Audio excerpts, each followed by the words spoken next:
नमस्कार दोस्तों, the new era of education channel में आपका स्वागत है। मेरा नाम अनुपम मिश्रा है।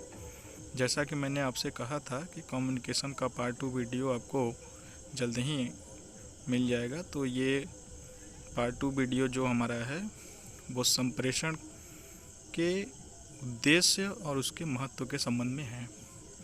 यानी एक संगठन में, एक संस्था में या टीचिंग प्रक्रिया में संप्रेषण का क्या उद्देश्य होता है और उसके क्या महत्व है, इसी के बारे में हम जानेंगे।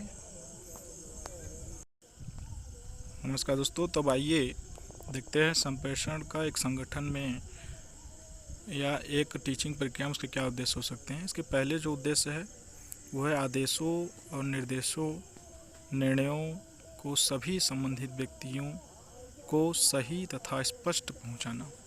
यानी जो भी संगठन के आदेश हैं, निर्देश हैं और उसके डिसीजन हैं वो संबंधित व्यक्ति तक सही और स्पष्ट रूप से पहुंचाना होता है। कार्यकर्ताओं को संस्था की प्रगति से अवगत कराना, जो भी प्रोग्रेस है संस्था का, संगठन का, वो भी संबंधित व्यक्ति को पहुंचाना होता है। संगठन की नीतियों, योजनाओं और निर्णयों से कर्मचारियों को अवगत करना। जो भी ऑर्गेनाइजेशन के स्ट्रेटजीज हैं, उसके प्लान हैं, उसके निर्णय हैं, डिसीज़न है, वो उनके जो अधीनस्थ कर्मचारी होते हैं उन तक उससे अवगत कराना, उनके संज्ञान में उचित डालना भी संप्रेषण का उद्देश्य होता है। विचारों, सूचनाओं का स्वतंत्र आदान प्रदान करना, और जो भी विचार हैं, थॉट्स हैं और जो भी सूचना है उसका स्वतंत्र रूप से बिना किसी दबाव के एक व्यक्ति को दूसरे व्यक्ति तक आदान प्रदान करना, एक्सचेंज करना, पहुंचाना। कर्मचारियों से उसके अगली जो उद्देश्य है, कर्मचारियों से आवश्यक सूचनाएं और सुझाव प्राप्त करना। और जो भी संगठन में नीतियां, योजनाएं पूर्व में बनाई गई थी, जो उनके तक उससे अवगत कराया गया था, उस संबंध में फीडबैक के माध्यम से उनसे सूचनाएं और सुझाव प्राप्त करना भी इस संप्रेषण का उद्देश्य होता है। इसकी छठी जो उद्देश्य है वह है समुचित संप्रेषण व्यवस्था के माध्यम से संगठन में मधुर मानवीय संबंधों का निर्माण करना। यानी समुचित संप्रेषण व्यवस्था के माध्यम से जो है संगठन में जो उसका संबंध है और मानवीय संबंध है उसमें मधुरता लाना, प्रेम लाना भी इसका महत्व होता है। दोस्तों, ये थे इसके उद्देश्य। अब आइए कुछ इसके महत्वों की चर्चा करते हैं। दोस्तों, इसका जो महत्व है वो है संप्रेषण का एक महत्वपूर्ण सिद्धांत है। संप्रेषण संगठन का एक महत्वपूर्ण सिद्धांत है और संगठन के उद्देश्यों को प्राप्त करने के लिए अनिवार्य है। प्रभावी संप्रेषण के अभाव में प्रबंध की कल्पना तक नहीं की जा सकती।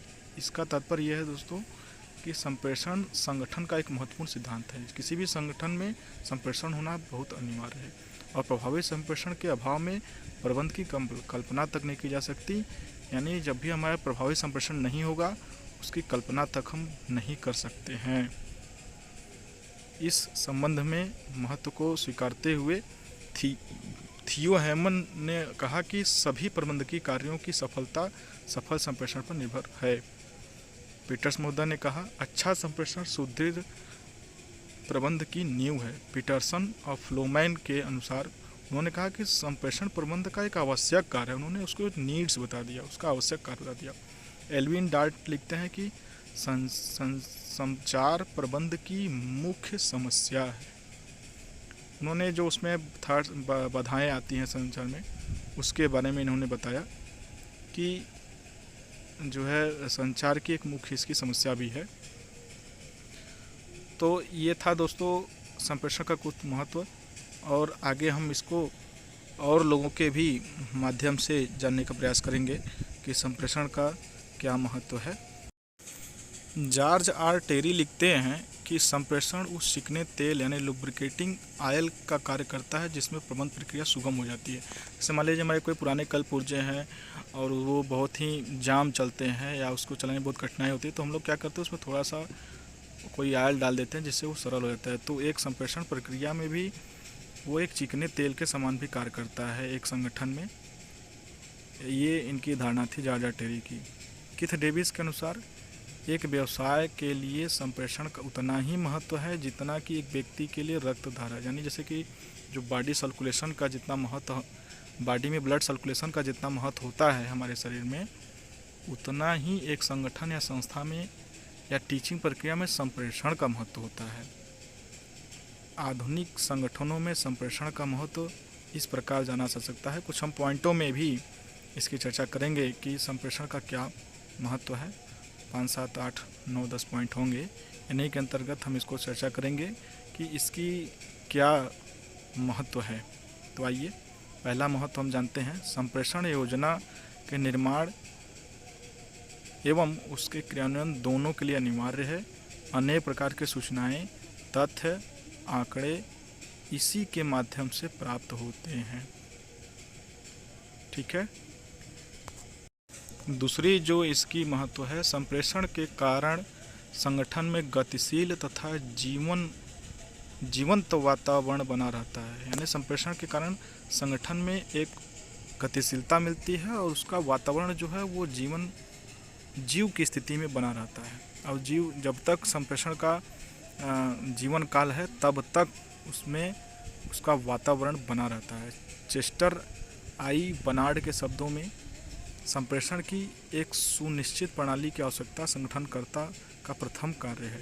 यानी जो भी संगठन में प्रथम व्यक्ति होता है, जो संगठन का ऑर्गेनाइजर होता है, जो संगठन को बनाने वाला होता है, उसकी प्रथम यह आवश्यकता होती है, नीड्स होती है कि वो संप्रेषण की एक सुनिश्चित प्रणाली यानी उस सुनिश्चित सिस्टम का, उसका कौन सा ऐसा सिस्टम होगा, सुव्यवस्थित सिस्टम बनाए जिससे कि संचार प्रणाली में सुगमता प्राप्त हो सके। संगठन में समन्वय स्थापित करने का सशक्त उपकरण संप्रेषण होता है। इसकी तीसरी जो पॉइंट है, संगठन में समन्वय स्थापित करने का सशक्त उपकरण संप्रेषण होता है। न्यूमैन के अनुसार अच्छा संप्रेषण समन्वय में सहायक होता है। और मेरी कुशिंग नाइल्स के अनुसार समन्वय हेतु अच्छा संप्रेषण अनिवार्य है। यानी कोऑर्डिनेशन की बात कर रहे हैं कि एक अगर संगठन में सदस्यों के बीच कोऑर्डिनेशन लाना है तो एक अच्छा संप्रेषण और एक कुशल संप्रेषण होना बहुत ही अनिवार्य होता है। इसकी जो चौथी पॉइंट है वो कहती है कि अच्छी संप्रेषण व्यवस्था के अभाव में संगठन के उद्देश्यों की प्राप्ति की कल्पना करना व्यर्थ है। अर्थात इसका अर्थ ये हुआ कि एक अच्छा संप्रेषण व्यवस्था आपके संगठन में नहीं है तो संगठन का जो उद्देश्य है, जिसको हमको गोल अचीव करना है, उसकी प्राप्ति करना एक व्यर्थ है। मतलब उसकी प्राप्ति करना हम प्राप्त कर ही नहीं सकते। चेस्टर आई बर्नार्ड के शब्दों में कहता है कि संप्रेषण वह साधन है जिसके द्वारा किसी संगठन में व्यक्तियों को एक समान उद्देश्य की प्राप्ति तो परस्पर संयोजित किया जा सकता है। यानी उन्हें व्यवस्थित किया जाए, क्रम में रखा जा सकता है। संप्रेषण के माध्यम से वह इसके साधन के रूप में भी कार्य करता है। क्रमिकों में अभिप्रेरणा, 25 इसके जो पॉइंट है, क्रमिकों में अभिप्रेरणा, प्रोत्साहन, मनोबल उत्पादन करने हेतु अच्छे संप्रेषण की आवश्यकता होती है। पीटर एफ डकर के अनुसार सूचनाएं प्रबंध का एक विशेष अस्त्र है। प्रबंध व्यक्तियों को हाँकने का कार्य नहीं करता, वरन वह उनको व्यवस्थित करने का कार्य करता है। तो इसमें जो 25वीं पॉइंट है वो ये कहती है कि क्रमिकों में अभिप्रेरणा, प्रोत्साहन, मनोबल उत्पन्न करने का एक अच्छा संप्रेषण की आवश्यकता होती है। एक अच्छे संप्रेषण आपके संगठन में है तो जो आपके जो क्रमिक हैं, जो श्रमिक वर्ग हैं, जो आपके कर्मचारी वर्ग हैं, उनके अंतर्गत एक अच्छा प्रोत्साहन, उनको अभिप्रेरित करने के लिए और उनके मनों को बल को ऊंचा उठाने के लिए भी बहुत बड़ा आवश्यक होता है। और ये भी इसका एक बहुत महत्वपूर्ण उद्देश्य होता है। पीटर डकर में उन्होंने कहा कि सूचनाएं प्रबंध का एक विशेष अस्त्र होती है। यानी अगर आप मैनेजमेंट भी करते हैं, एक अच्छा मैनेजमेंट भी निर्धारित करते हैं, तो वह प्रबंध का एक अस्त्र के रूप में, एक यंत्र के रूप में काम करता है और व्यक्तियों को हाँकने का कार्य नहीं करता, वरन उनको अभिप्रेरित, निर्देशित और संगठित करने का कार्य करता है।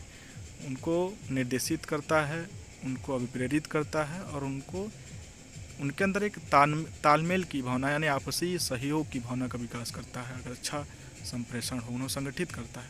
ये सभी कार्य करने हेतु मौखिक अथवा लिखित शब्द अथवा अंकों की भाषा ही उनका एकमात्र औजार है। यानी ये सब जो कार्य है, अभिप्रेरित करना, निर्देशित करना, संगठित करना, ये सभी कार्य किस पर आधारित है? मौखिक हो सकते हैं, ओरल हो सकता है, मुंह के द्वारा हम बोल कर उनको बता सकते हैं, या लिखित रूप में उनको निर्देश दे सकते हैं, इंस्ट्रक्शन उनको दिया जा सकता है, या किसी अंकों के माध्यम से भी उनको ये तीनों चीज़ें प्रेरित या निर्देशित या संगठित कर सकते हैं। और यही इसका मात्र एक औजार भी है। औजार मतलब इसका यंत्र है, इसका टूल है, एक तरीका है।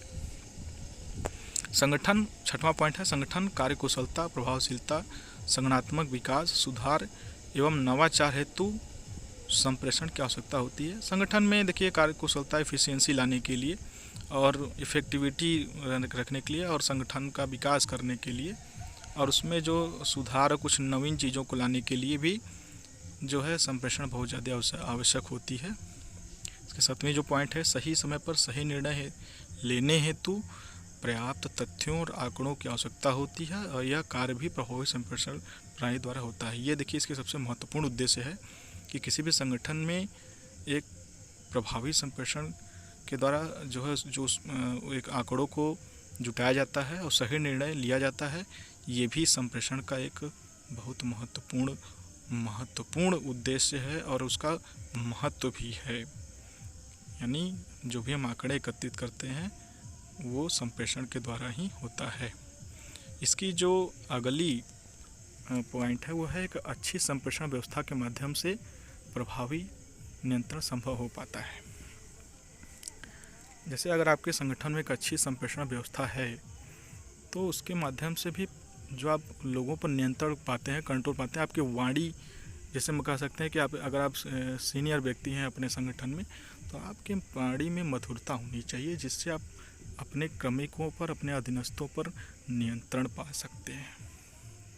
उसका अगली पॉइंट जो है कुशल संप्रेषण व्यवस्था क्रमिकों में समूह भावना का विकास करती है, उनकी कार्य संतुष्टि में अभिवृद्धि करती है। देखिए जो कुशल संप्रेषण होता है, जो उसका सिस्टम है, वो क्रमिकों में समूह भावना यानी एकजुट होकर कार्य करने की भावना विकसित करती है।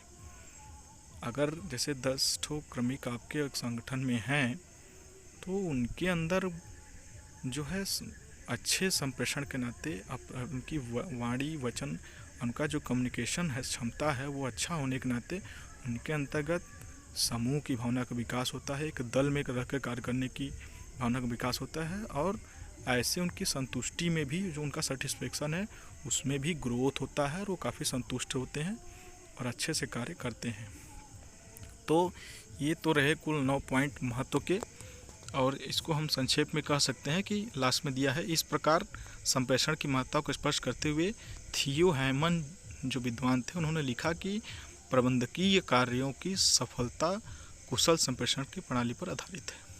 यानी जो प्रबंधक का कार्य है वो एक इफिशिएंट जो कम्युनिकेटर होता है उसी के प्रणाली पर, उसी के सिस्टम पर आधारित होता है। तो आज की वीडियो में हमने इसका उद्देश्य और महत्व को जानने का प्रयास किया है। धन्यवाद दोस्तों, आपसे एक निवेदन है कि इस वीडियो को ज़्यादा से ज़्यादा लाइक करें, शेयर करें और बेल आइकन दबाना ना भूलें, जिससे कि आपको हमारी आगामी वीडियो आप तक आसानी से पहुंच सके। जय हिंद, धन्यवाद।